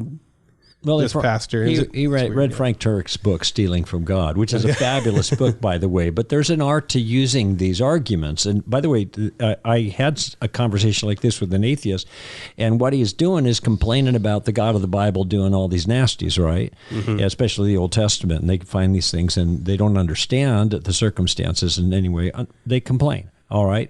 And so my question was, okay, where are you getting your standard by which you're judging God? Help me out here. I mean, I can answer the question. We can get to that later, but I'm just trying to make sense of the question coming from an atheist. Yeah. And that was what ended up happening is he acknowledged that really what he was saying is that the God of the Bible did not act the way his evolution taught him to act. That's what he ended up saying. Well, I had asked the question that way, and he agreed to it. Interesting. You know, it just showed this is kind of absurd. But there is a point there. Yeah. But it can be done ham-handedly. Yeah. Apparently, the person you were listening to. No, there's a video I saw where a guy had invited an atheist to his church to perform a debate for his congregation. And it's almost like he just read one book and then he just used the one argument out of the book every time the atheist said anything. I was embarrassed for the guy. But, okay, so number 9. Kyle, you got this one? I think we're on number 8. Oh, hey, I tried to skip this one. Why do people say, God bless you, when you sneeze? Oh, yeah, wait, brief silence. And then say, case closed. Case closed. Gesundheit. Oh, man. Repeatedly bring everything back to the Kalem cosmological argument until your opponent is exhausted, then hit them with second law of thermodynamic. Well, it's clear you're not a player here because you mispronounced Kalam. Kalem, Kalam. I thought it was some Old Testament guy, the Kalem guy. Kalam. Yeah, the donkey. It's Kalam? Yeah. Talk to the donkey, Kalem's. Yeah, that's right. Kalem's ass. It's the Kalam. which also I think is a good argument. But again, there's a way to use it. Okay. All right, last one. Okay. Blindside them with a long, pensive pause, and then finish them off with one word. Sad. Well, that's the Trump. Wait, say sad. Sad. Oh. Not good. Not good. Well, that's 2 words. Oh, yeah, no, I added not the good. parsimony there. Brought to you by pronouncenames.com. I'm confirming. Kalam. Oh, Kalam. Oh, he looked it up. Well, what does she know? Yeah, how do they do? Is that right? How do they know? That's why I was wondering, how do these people know? Yeah. Well, maybe they decided they'll become the authority. Yeah. Well, see, this is the deal. When you don't know, you can say it any way you want. So I have to be like the Kalam cosmological argument. So, like when you're reading these names in the Old Testament, and you're a preacher or something, you can butcher it. You can say it any way you want. Just do it with confidence. My pastor does that. Yeah, he'll throw letters in there that aren't even in there. Yeah, it's amazing. People don't know. I love it. How does he know how to say that? Oh, wow. Well, he'll say really a thing that's clearly not even up there. Like, it's shockingly funny. I love it. I love when he reads names. All right, well, let's get into some actual questions about evangelism. Oh, that wasn't the serious stuff? Oh, yeah, this is the more serious. That was for you. We were just trying to help you out. Okay. All right. Just give me some little tricks I could use, All right, so I'm a super awkward guy. And, people I don't know, it's hard for me to, socialize. Yeah. And it's like, we're both actually total introverts. We are. And this is why you're in a room in front of a mic. Exactly. Yeah. We just lock ourselves in here. So, it's like, oh, hey, do you like football? I guess I like football. I don't know. No. And then it's just like, hey, do you believe in God? And it's super weird. I'm not good at it. So how do you bring up God in a conversation? Well, I don't bring up God in conversations in that way. Sad. Hey, not good. Here's a guy. Yeah, I'm good. Hey. Rest my case. Get behind me, Oh, I'm trying to be a regular fellow, just an ordinary guy. And this is a concern I have by Christians, that they kind of go into this religious mode. The closer they get to a church, the more in the mode they go. And the worst are the pastors standing in front of an audience. I have a lot of respect for pastors, but they have because they're doing a hard job, but they have kind of a script that they go by. And then Christians pick up the script, and it's kind of a church script. Right. The problem is it's hard to talk to people like that. Yeah. It's kind of like, I remember seeing a comedy routine. You know how flight attendants used to talk? They don't do it so much anymore, but they had this kind of way of talking that was really annoying. They would go up at the end of every sentence, or somehow they did this, okay? Yeah. And so then there was a gal on this TV show, and she kept talking like that. And then as she walked away, somebody leaned over and said, well, she's a flight attendant. In other words, she took her annoying flight attendant voice and was using it in everyday conversation. Mm-hmm. And so a lot of Christians take their annoying to outsiders, and sometimes annoying to inside, annoys me. Yeah. Christian kind of voice, and then they carry it out. And, a lot of your kind of tongue-in-cheek mic drops right there were kind of exports from a church environment, right. and as if this is going to communicate. Now, I fly a lot, so who listens to flight attendants anymore? No matter how they talk, it's flight, blah, blah, blah. That's what they say, Charlie Brown's mom. Unless you fly in like Southwest, they have, you get on, the flight attendant says, "Hi, we're here. Shut up. I got something to say." And they they do like their own comedy routine. Yeah, they do that. You land, they say, "We're here. Get out." That. So, but people then start laughing, and they're paying attention because they've just broken the mold a little bit, and so then all of a sudden people become conscious of what she's saying. Same thing here with Christians. We get into this script, and people, their eyes glass over. It's like it's blah blah blah. It's Christian yakety yak yak, and so they just they tune it out. But if we begin to engage people about important topics that have spiritual substance or ramifications, but we talk like a normal person, well, that's going to make a huge difference. In fact, in the tactics book, the new one, the 10th anniversary edition, I've added a lot more material to it. In fact, 40% more material than I had before, and 6 new tactics. And one of them it's called Watch Your Language. And I'm not saying quit swearing. I'm not advocating that, but I'm kind of presuming Christians are speaking politely anyway, and not in a vulgar fashion. But what I'm talking about is this Christian script, this Christian lingo deal, because it's such a turnoff to people. And I want to be considered like somebody who's just an ordinary Joe who thinks about these things, thoughtful, and can communicate with people. So I'm not going to jump in and throw are you washed in the blood, or I talked to God this morning, or something like that. I'm just going to try to size up the situation. I'm going to engage and use questions to do that. And the game plan, tactical game plan that I talk about in the book, it's actually the subtitle is a game plan for discussing your Christian convictions. I really have a kind of a step-by-step thing that I can kind of keep in mind that allows me to maneuver graciously and without being awkward, letting largely the circumstances come to me, and then trying to take advantage of the circumstances, principally by asking questions, by drawing another person out. So if you meet a new person and the person starts asking questions, well, that's kind of flattering. They're showing an interest in you, and they're listening, presumably, and so this is a pleasant experience for the one who's being questioned, and it's not hard on the questioner. There's no pressure on that person. You're just drawing people out. But when you're drawing people out with questions and you're listening to what they say, there's a whole bunch of stuff end up on the table.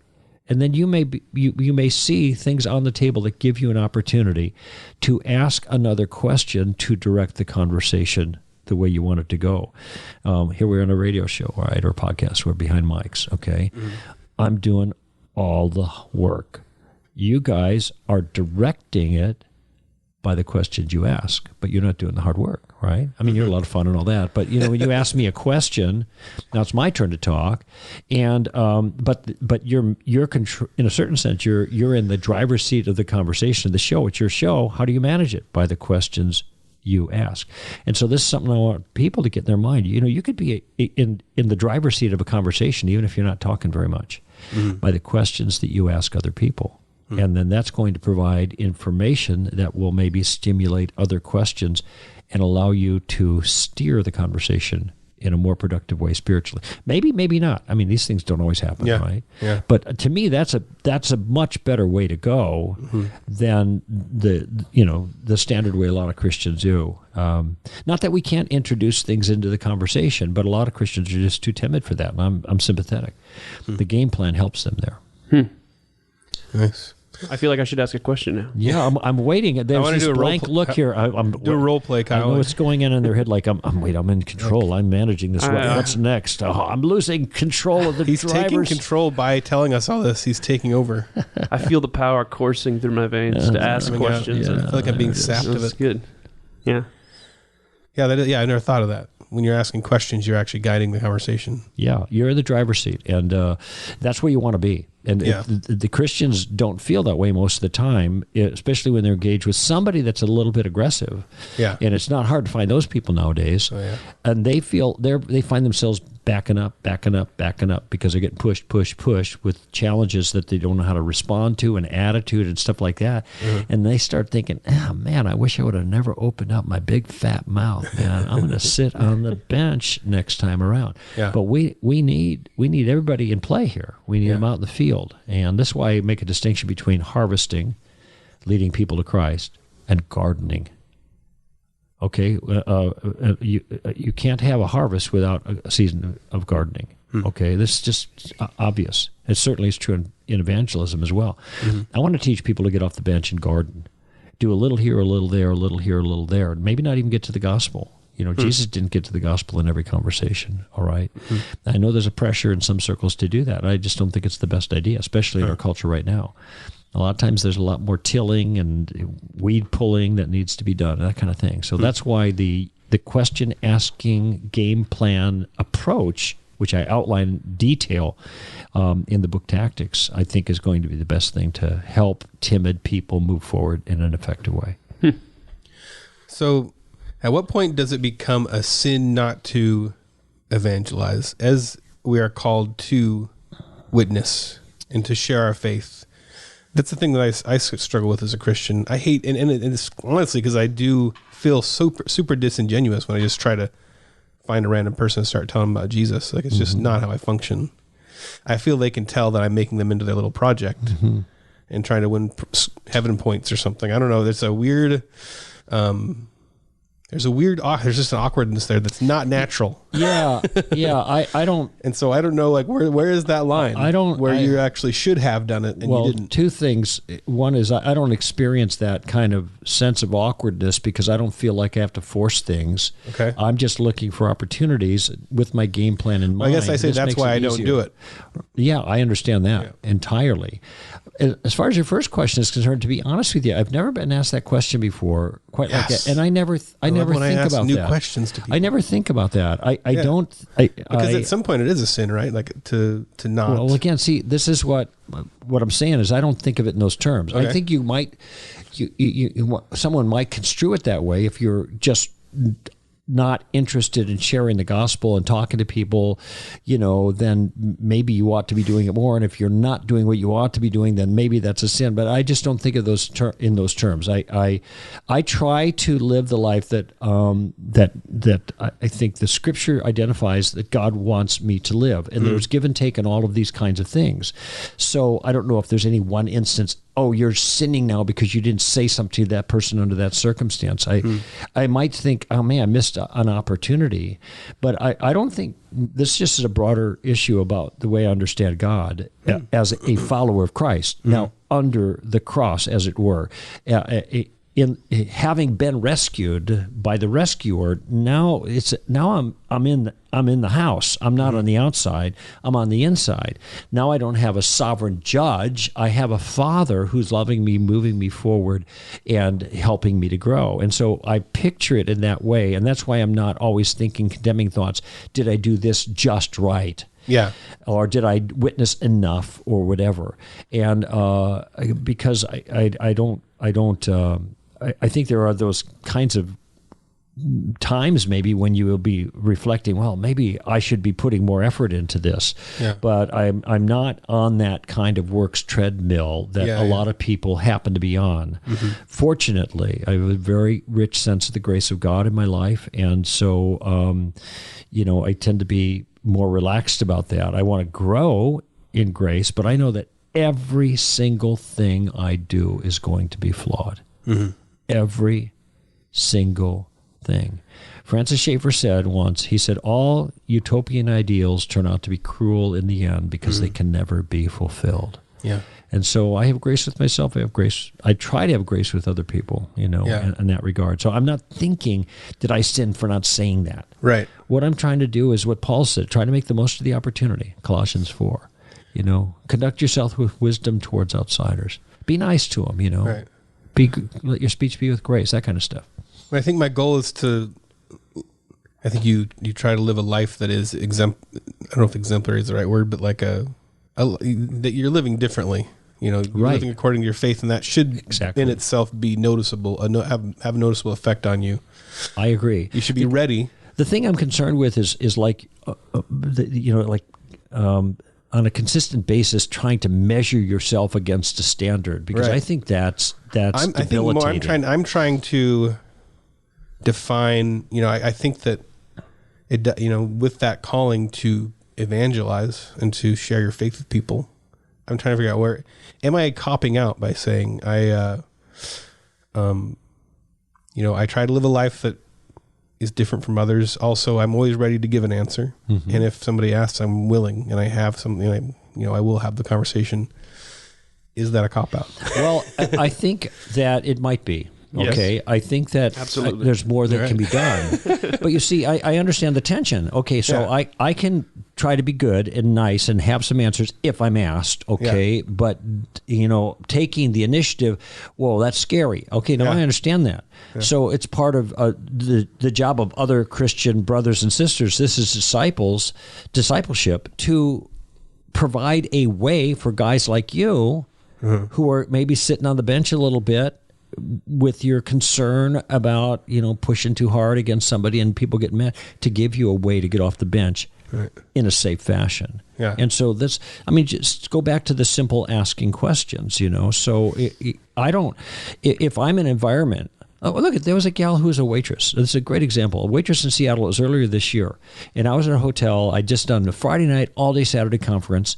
I was tired. Sunday morning, and I'm doing Sunday morning services, right? So I get up. I'm checking out of the hotel in a few minutes. I'm sitting there getting my coffee and some food there before I go to the church. And I have a joke. It's like before my first cup of coffee, I'm an atheist. So I'm just like, I don't want to talk about God, right? Yeah. And this waitress comes up to me, and she is just way too buoyant for my mood. Let's just put it that way. She's definitely a morning person. I hate those kind of people. Oh, man. Worst. And I'm just trying to, just coffee, please. Yeah, I'll have scrambled eggs. Go away. That's what's going on inside of me. But then she said, she said something. She asked me, what are you doing? Well, I'm teaching at church later on, in a couple hours. I figured thou shalt leave. Yeah. And now she said, oh, that's wonderful. I said, oh, are you a Christian? She goes, oh, no, I'm not a Christian, but the universe takes care of me. Whoa. What does that mean? That's what I asked her. I said, really? Well, I'm not sure. Is the universe a person? No, God takes care of me. Well, wait, does God take care of you? Does the universe? Well, God is the universe. Well, how does that work? Notice here I am. I'm not interested in engaging, but she says these things that stimulate my curiosity enough to ask her a question. Okay. Yeah. So now there's a bridge there. Yeah. That question of me drawing her out a little bit, no pressure on me, no tension in the discussion or anything. There's a bridge now from me to her to now maybe touch a little bit on the spiritual things, but it doesn't take any courage on my part. Yeah. It just takes the awareness that, that happened, and now I have a way to respond. I can ask a question about it. What do you mean by that? That's the first question in the game plan. What do you mean by that? That's variations that you can use, but notice how in that circumstance, I didn't want to share Christ with her. I wanted her to go away, leave me alone, Yet she said this thing that was so odd, I wanted to draw her out a little bit. Now, I never witnessed to her. That is, I never advanced my own view, all right? But I kept asking her these questions because her own view was a little bit crazy. I mean, it was somewhat borderline incoherent. And so I was asking questions just trying to, not to make her feel bad or anything. Mm-hmm. Oh, you dummy, that's dumb. How does this work? That was my thing. And so she kept going on and on about these different things, tossing this out. And finally, I just let it go.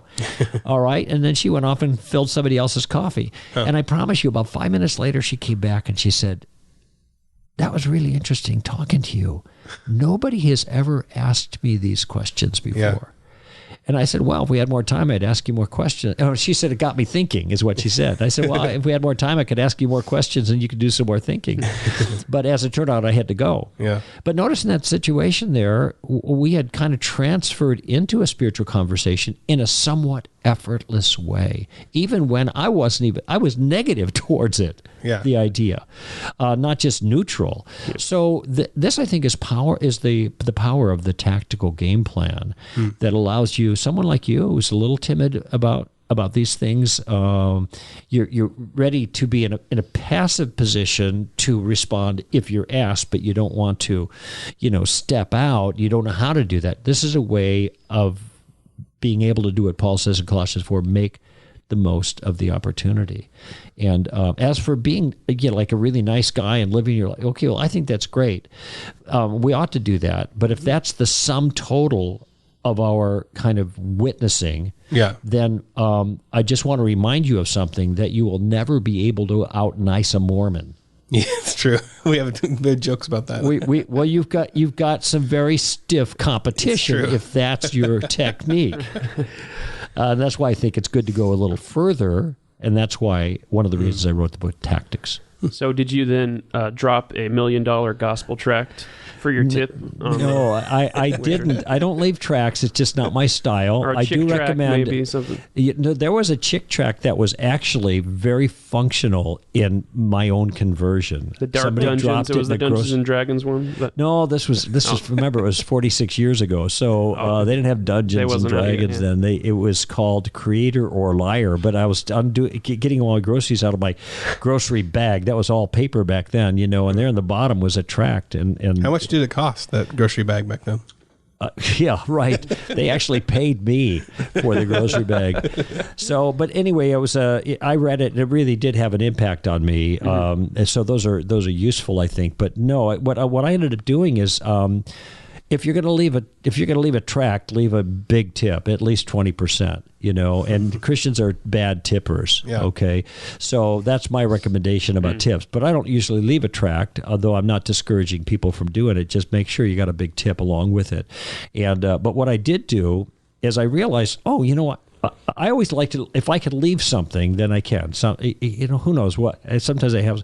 Then I realized, hey, I got a copy of The Story of Reality right here in my bag that I always carry with me in case I meet somebody on the plane. Now, this is a book I wrote 3 years ago. It really is meant to be a kind of a, it's awkward to say this, but kind of a mere Christianity for the 21st century. Now, it's awkward because there's only one C.S. Lewis, there's only one mere Christianity, but it's an attempt to try to give the big picture in language that people now could understand, because amazingly, some people think that Lewis is hard to read. Yeah. That just, that's crazy.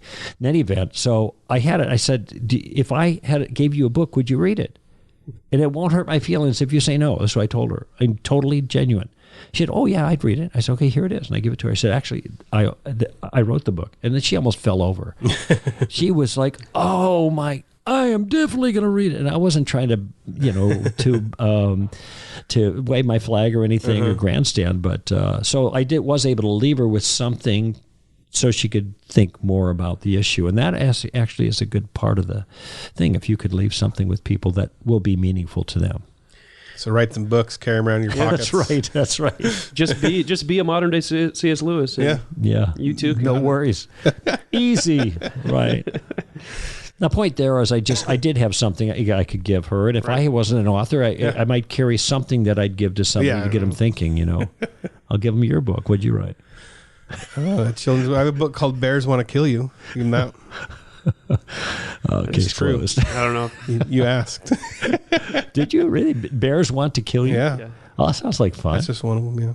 Oh, that's just one of them. Notice that little drop there. Busy guy. That little drop there. He's like a modern day G.K. Chesterton. Yeah. You're like a C.S. Lewis. I don't know what that makes me. A cheap knockoff. I guess haven't written any spiritual I'm a modern day Nicholas Sparks, really. Do you remember that guy from Mad Magazine? What was that guy? Alfred E. Newman? Huh? The cartoon character? No, and he's always on the cover of Mad Magazine. Yeah. Alfred E. Newman? What me worry? Yeah, that's Newman, right. So you're a modern one of those Oh, okay. guys. Yeah, I'll take it. What?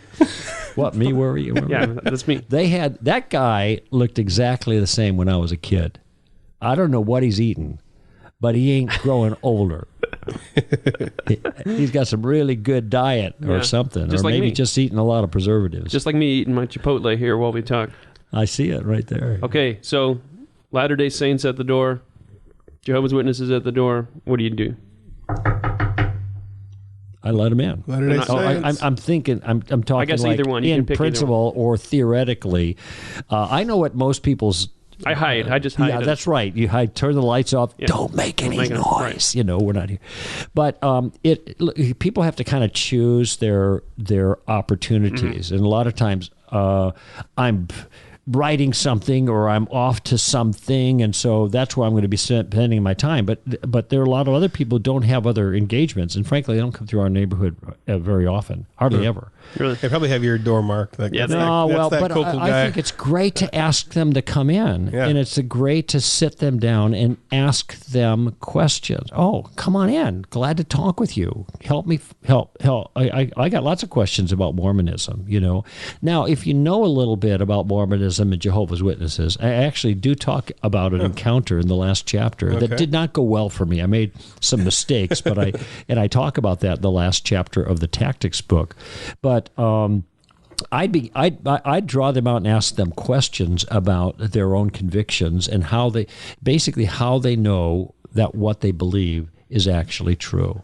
Now, I know where the Mormons are going to go. They're going to go to the burning in the bosom that you pray for and get, the witness about the Book of Mormon. But the Book of Mormon's not theological, So my impulse is always to think of what questions would I ask, okay? So I would ask them, well, how do you know that Mormonism is true? Oh, well, read the book and pray and you get the burning in the bosom, okay? Well, this book is not theological. Even if the Book of Mormon is true, what about the Pearl of Great Price and the Doctrine of Covenant? That's where they get their theology. How do you know that's true? You're saying Book of Mormon's not theological because it's more... It's supposed to give a history a history of Jesus visiting the North American continent, and it's got strange things in there. It's like it's got horses. There were no horses in North America before the Spaniards. Too, right? And pardon me? I think there's elephants too. Oh, I don't know about that. Yeah. But there are also chariots. There are also chariots, and there were no wheels in North America before the Europeans came. Yeah. And when LDS were confronted with this, they said, well, it wasn't really a horse, it was more like a deer. And it wasn't really a chariot, it was more like a sled. You see where I'm going here? Yeah. Especially this time of year. So you've got reindeer pulling a sled. Okay. But that's, I'm not joking. I'm not joking. This is the way they respond because they're kind of caught there. There are problems with understanding that book but if you pray about it and get this feeling, then you know it's from God kind of thing. And then they quote James chapter 1 as their proof text for this thing. But I would ask them, have you ever read James? I mean, the chapter? Oh, yeah. What's the chapter about? What's going on right there at the beginning of that chapter? Well, if you don't know what's going on, how do you know that the way you understand that verse is accurate? Kind of thing. Now, again, it's not to embarrass them, but it's to ask them legitimate questions that go to the heart of the kinds of claims that they're making. They are misconstruing this passage out of James. He's not talking about how you find out what books are from God. He is talking about praying for wisdom to survive difficult circumstances. Consider it all joy, my brother, when you encounter various trials, knowing that testing your faith produces endurance, etc. That's the context. So, but the big point is I'm going to start asking questions to them. Now, if you don't know anything about Christian theology that might be contradicting their view, well, you're going to be limited as to what you can do. But what you can do is you can get a clear take on their view. So in the game plan, the first question is gathering information. What do you mean by that? Tell me your deal. What's it all about? Okay. And then once they tell you their deal, whether it's a Jehovah's Witness or LDS or whether it's an atheist, then there's another question. Sorry. No, we were supposed to turn our phones off. These got the host over here. I jumped back on the KLMR. I was trying to, while you're talking, I was going to try to see if I could find my elephants in the Book of Mormon. He's trying to prove you wrong, man. No, I want to add it to your pantheon. Yeah. So that's right. Right. So now I lost my train of thought. Oh, the second question is, now how did you come to that conclusion? Okay. So once you get a clear take on the point of view, now you want to ask the reasons why the point of view is true. They think it's true. And just listen and see what they have to say. So you believe that all Mormonism is true because what? Well, because I have this witness. Really? And so this is going to prompt more questions for me. When you study physics, do you pray the same prayer to see whether the physics book is true? Okay, why do you use one standard for this and another standard for that? Now look they may have something to say, okay, but I'm just trying to navigate the conversation to get as much information from them about their justification for their view as possible before I start advancing my view.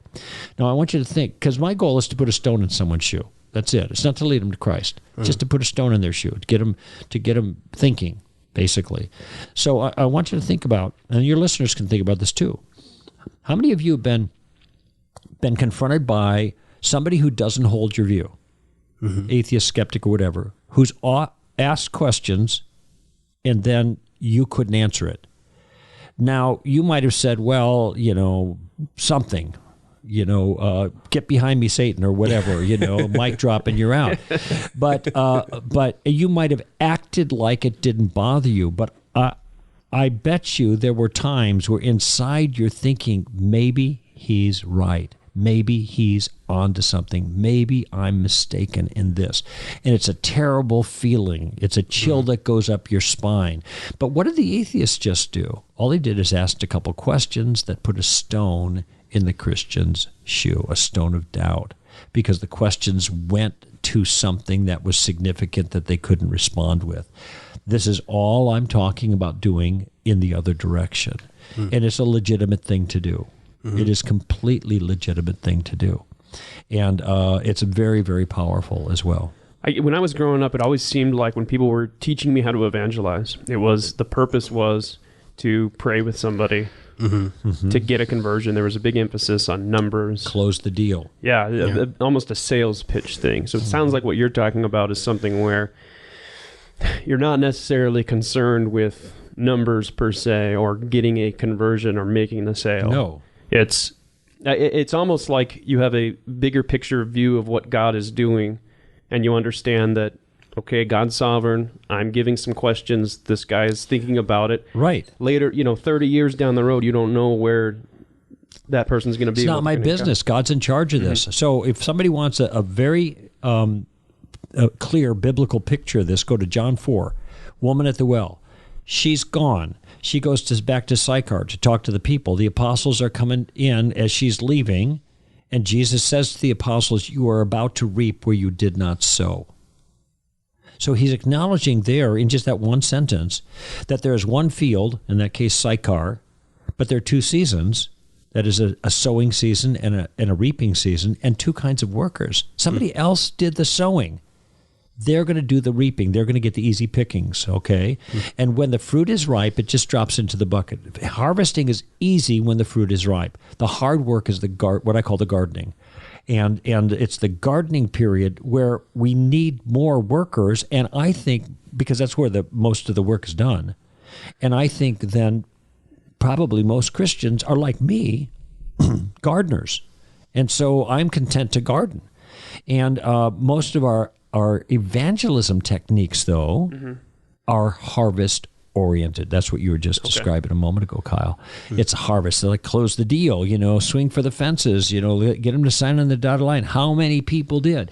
That's why when I say I haven't led anybody to Christ or prayed with anybody to receive Christ in 30 years, it's just a shocker to audiences. Because it's so counterintuitive, given the way given the model they've received, the tradition that has come down to them. And so when I offer them a way of gardening, doing a little here, a little there, and let God worry about the increase, which is precisely what Paul says in 1 Corinthians, I can see it on their faces. What I see on their faces is, I can do that. I can do that. That's doable, especially when I give them a technique, a very easy-to-use technique that allows them to accomplish that. And step by step, 3 steps basically to the game plan, and you don't always get through all 3 steps. It just depends on the circumstances. And then I give lots and lots of examples in the first section of the book where I have the game plan of how these things have played out in my own life in actual conversations.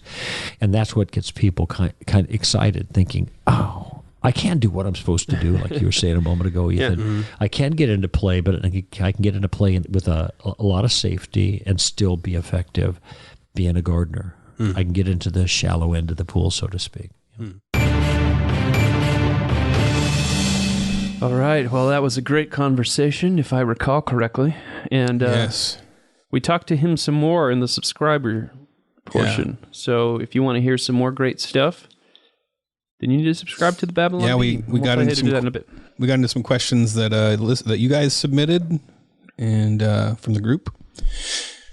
And I wanted to. There was one part of that conversation that kind of sat with me that I wanted to defend myself on, because I remember I asked Greg this question where I felt like I was exposed myself a little bit. I was a little scared to ask it, because I was like, if I don't go out evangelizing, I don't walk around the street with a tract, or I don't stand on the corner, or I don't, walk around hey, have you heard of Jesus? But there's a certain part of me that goes is that wrong? And so I brought this question up about, is it enough that that you live a certain way? You're willing to talk about it if it comes up, blah, blah, blah. And he said no, but then the anecdote that he gave was about him being at a coffee shop and it got brought up and he talked about it. So to me, his example that he gave was what I mean. Like when I brought that up, I was like, if somebody brings it up, you talk about it. But like, I'm not going to just be like, I'll have one black coffee. By the way, have you heard of Jesus? Yeah, but so he was saying that what you're doing is fine, right? Well, he started off by saying no. I would say what you're doing isn't fine. Well, he wasn't saying that harshly. I sense more nuance. Like I sense that he was saying just living your life and never saying anything is probably not okay. Oh, yeah. But if you're willing and someone brings it up and you start talking about it. Yeah. Then you're doing what you're supposed to be doing. Anyway, just for clarification, that's what I meant. Maybe I didn't word it that way, but what I was trying to say was if you're always willing and you have, always be ready, like the scripture says, always be ready with an answer. It's a thing I think about constantly, and I want to talk about it. You look at people and you're like, I really want to talk to that guy about this. Did I mention my story about the Mormons that came to my door? Did you? I don't think I did. Was there any fist fighting? When you were talking about not being willing to talk, or being willing to talk about, but not bringing it up necessarily. Yeah. I felt really bad because some Mormons came to my door, and it was a couple of girls, and it was like 8:00 on a Sunday. Girl Mormons? Women, yeah. I've never seen girl Mormon. And it was feels sexist to call them girl Mormon. Girl Mormons. Women Mormons. Women Mormons. Yeah, and they came to my door, and I usually like to talk to them. I've even invited them in. We've had like several hour conversations. I've studied with other Mormons or with them. With different ones. Okay. And these two came to my door, and it was like 8:00 at night on a Sunday. It was super weird. It was dark. It was cold. And they're like on my doorstep, and I'm like, and my son was locked in his high chair, and he's crying for more ramen. And I was like, no. They say, like, do you want to talk about it? I'm like, no. And they're like, well, could we just leave some? I'm like, no. And I just closed the door. I felt terrible about it for a couple of days. I'm just like, I had a chance to talk to people and I didn't. But at the same time, it was kind of like, yeah. Come on. You gotta understand if you hear a baby crying in the background, then all bets are off. I could have been nicer, so I felt bad. So if you're listening and you're the two girl Mormons that came to my door, come back. I'd like to talk to you some more. I tried that with some Jehovah's Witness guys, and they were really nice, but we kept going on, and they'd keep coming back and back and back, and they would start coming back multiple times a week. And I'm just like, I think I was their prize. They thought I was going to be their convert. You're the white whale. Yeah, so they kept coming. I was like, I finally had one day to be like, I didn't mean that as an that was an the pasty white whale. Finally one day to be like, guys, I just can't. I'm not going to convert to Jehovah's Witness. We're kind of going in circles at this point. So, but we can be friends if you ever want to hang out. You have a cigar? Yeah. And the funny thing is, I had asked them, like, that's one like thing about cults is like you can't actually have friends outside the cult if it's like a cultish like thing. So like you can't just go casually have. And that was a test. Like I was like, what can I asked them that, and they said, oh yeah, we can have friends outside. And so I said, when I said, hey, we could just be friends outside. I don't want to talk about this anymore. I never heard from them again. Yeah. Not saying all of them do that, but that was my experience, bro. Sad. Yeah. So yeah, Greg. Yeah, more Greg. Do you want to hear more Greg? Okay, then you have to subscribe, and we'll explain how to do that in a bit. So we're going to go on to hate mail. Hate mail. I really miss Adam Ford.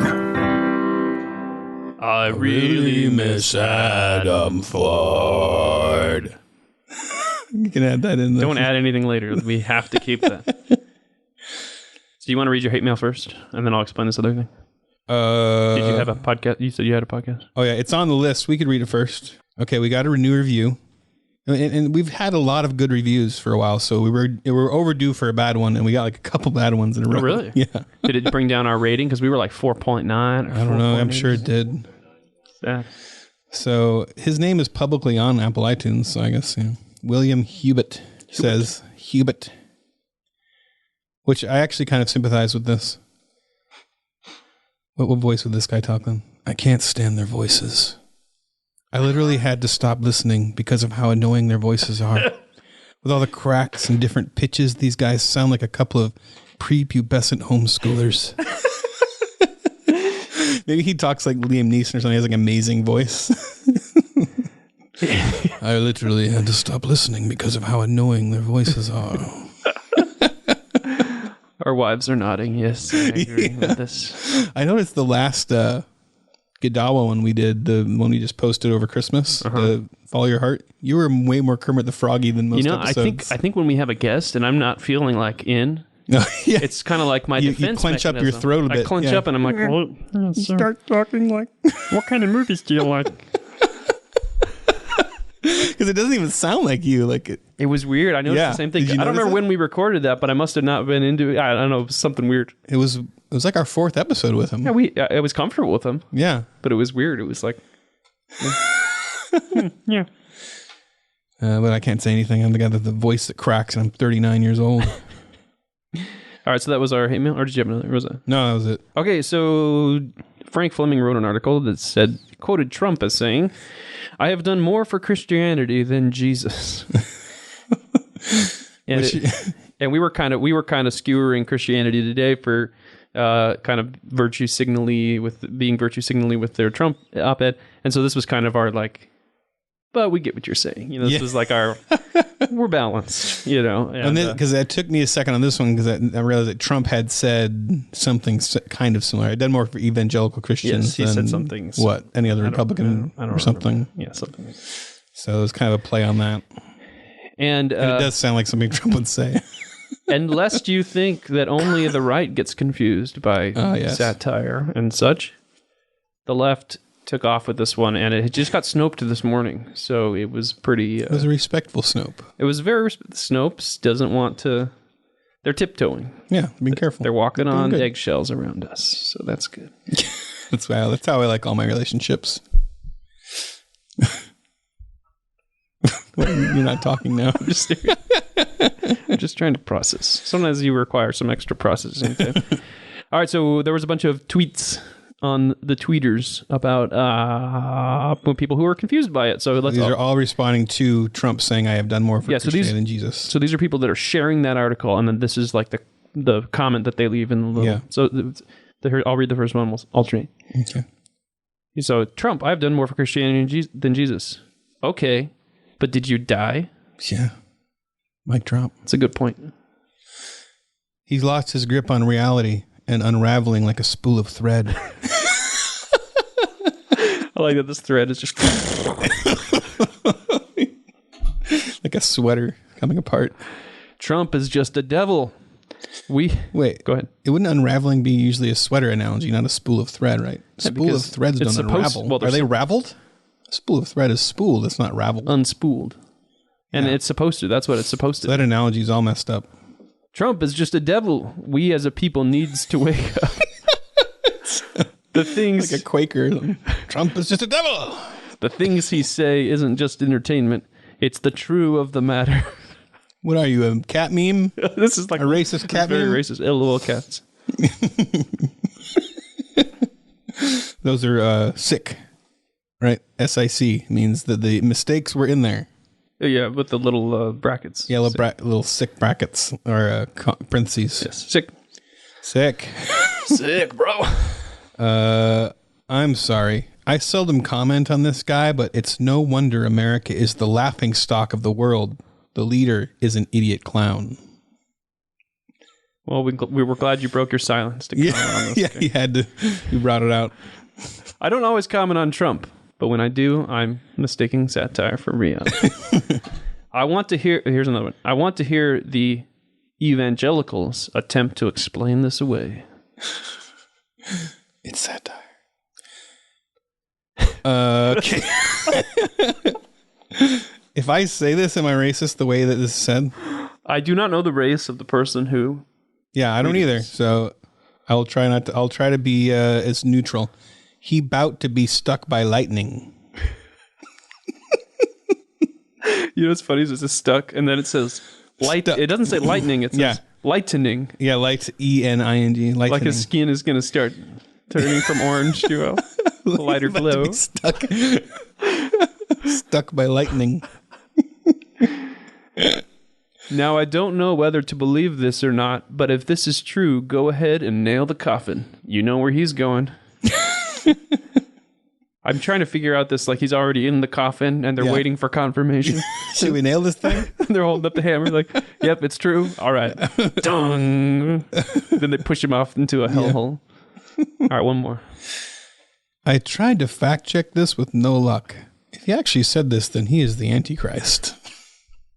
How did you try to fact check this with no luck? I'm curious how. Like, did you just look at the website and go, oh, it's yeah, because clearly it's at least the only website it's on. Like the bare minimum you can do is read the name of the webpage. Yeah. And like click on it and say, oh, this is. And if you're on Twitter, it says right there on the fake news. Yeah. I think it actually says fake news you can trust now. Yeah. So we call ourselves fake news. Yep. Proudly. Okay, well, that is our show for today. And a beefy New Year's show. A beefy New Year's show with lots of cool predictions and top articles and Greg Koukl. And this is going to be kind of a long episode. Yeah, it's going to be an epic episode. So that's good. And we are actually going to continue for a while longer with Greg Koukl. Yep. And that is just for our subscribers, though. So if you want to become a subscriber, if you want your New Year's resolution to be subscribing to the Babylon Bee, it's a good goal. Then go to babylonbee.com/plans and you get full-length ad-free podcasts, a headline forum at certain levels, a gift, and more benefits. No ads on the website. Yeah. That's the number one benefit. Things are the worst, man. Ads are horrible. I don't know. Please, even if you don't subscribe, we appreciate you listening, and please drop us a review on iTunes. Share the podcast with a friend who needs to hear the good news of the Babylon Bee podcast. All feedback and all love mail go to podcast@babylonbee.com. If you want to keep up with Ethan, you can follow him at AxeCop on Twitter, and you can follow Kyle at the Kyle Mann, but with underscores in between each of those. The _Kyle_Mann. You probably get a lot more follows than I do out of this. Because people are just going, the what? Forget it. But they might be typing AXCOP because a lot of people spell axe without an E. Yeah, every time I type AXE, it corrects me on Google and stuff. Apparently, axe with an E is a British spelling. British, yeah. But that looks more natural to me. When I created AxeCop, I just like the balance AXECOP, and I didn't even realize that AX was the actual way you're supposed to spell it. Just to me, it balanced out. Three letters. Yeah, it looks good. AXCop would have bombed horribly. No, yeah, never would have taken off. Okay, so anyway, bye everybody. Goodbye.